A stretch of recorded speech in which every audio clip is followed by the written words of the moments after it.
In this video, I'm going to share with you guys 5 of the biggest lessons that I learned from personally spending over $480,000 on Facebook ads. Let's cue that intro. And while the intro is playing, comment below and let me know, are you currently running Facebook ads for yourself or for a client? Go ahead and let me know, and let's cue that intro.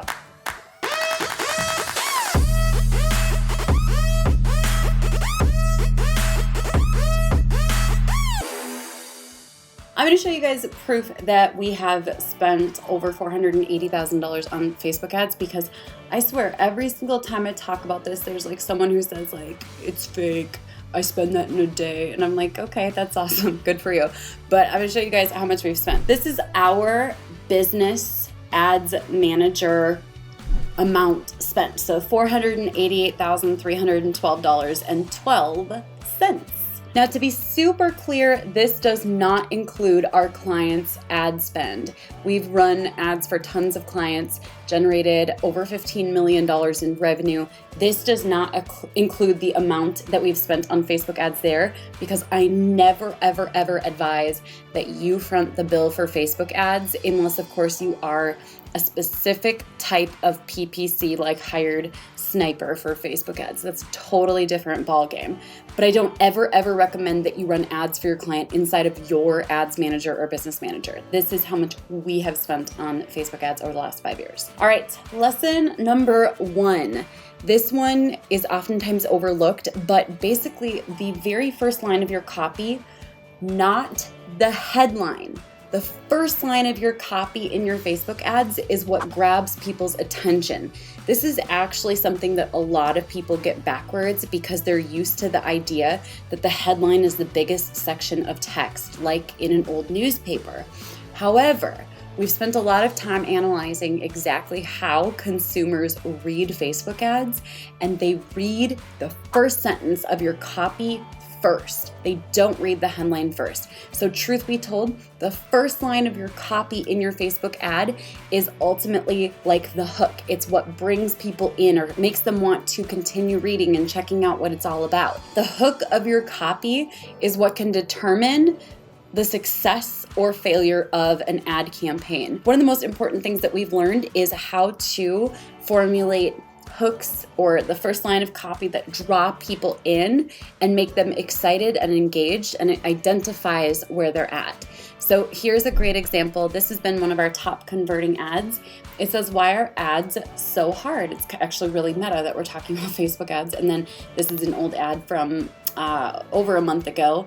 So it's kind of neat to see, like, that's a line of copy that brings people in. The second tip is adding 3 bullet points into your Facebook ads. Now, this one always surprises people, but this converts almost every single time in so many different formats of advertisements. We've used this for ourselves, for our clients, and so many other places.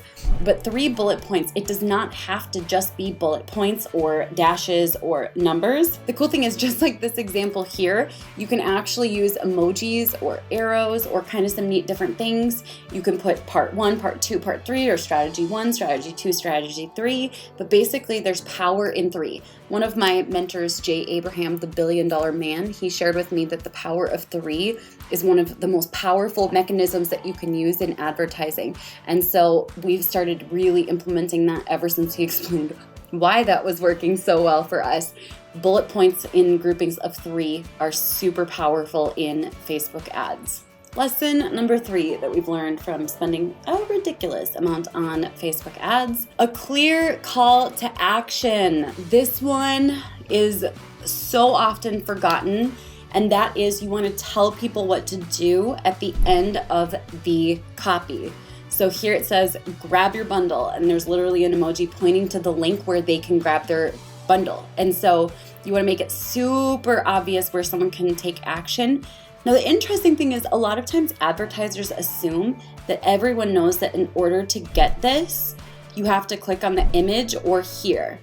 But not everybody gets that. And that was an interesting thing. We discovered that adding this clear call to action and the link into the copy of our ads drastically increases conversions, yet it doesn't fully track as like an official click through on the link click, which is so interesting.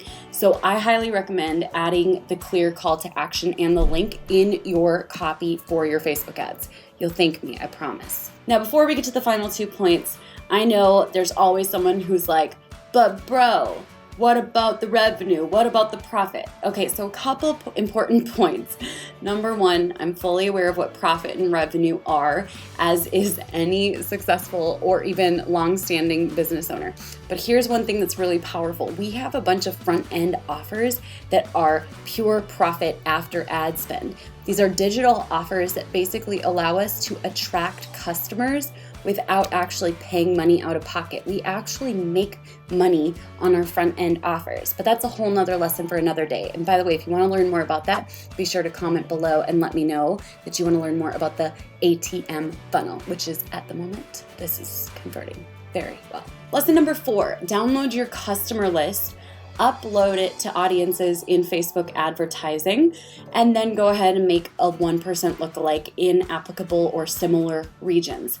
This one gets overlooked a lot because it seems like it's too easy. But here's the thing about Facebook's ability to find people with behaviors similar to your dream customers is it's uncanny. It's almost unable to be matched. Facebook has a great algorithm behind the scenes that helps you to actually target people with less work that are most likely to take action. And believe it or not, Facebook actually wants you to be successful with Facebook ads. And I know this because I've been to Facebook corporate and had some really in-depth conversations with Facebook advertising VIPs. It's something that most people won't tell you, but they really want you to be successful. They want you to be one of their biggest case studies. Cool? And number 5, shocking pattern interrupt images that make people say like, wait, what is this? Now, this is not to be confused with clickbait, because I know sometimes people will put up an image that's completely unrelated to the offer or the landing page. And while clickbait can sometimes be effective, truth be told, it's rough for the brand because it creates a breakdown of trust. And even though sometimes I will tiptoe into the line of like a little bit clickbaity, it's just not worth it. It's really not worth it. However, using startling or shocking or just images that make you say like, wait, huh? What is this about? Those images are called pattern interrupts, and they successfully allow you to stop the user from scrolling. And that's what you ultimately want. You want them to stop scrolling if the hook itself did not pull them in. So it's almost like a second hook, an ability to get some more eyeballs on your ads that otherwise would have scrolled past. Now, the neat thing, and I'll give you guys this heads up, if your Facebook ads stop converting after a while, try new creatives, put in some new pattern interrupts, and you'll be shocked to see how much it restarts the life of your Facebook ads. Now, I'm super curious to hear from you guys. Let me know in the comments below which of these 5 tips are you going to use, or if you haven't yet started running Facebook ads, let me know that as well in the comments beneath this video. Give this video a big old thumbs up, and be sure to subscribe to my channel if you like learning about business, marketing, and social media. I'll catch you guys in the next episode. Bye for now. Sorry. And one of the best things that we have discovered is how to, one of the most important things that we have learned over spending, this is so hard for me today.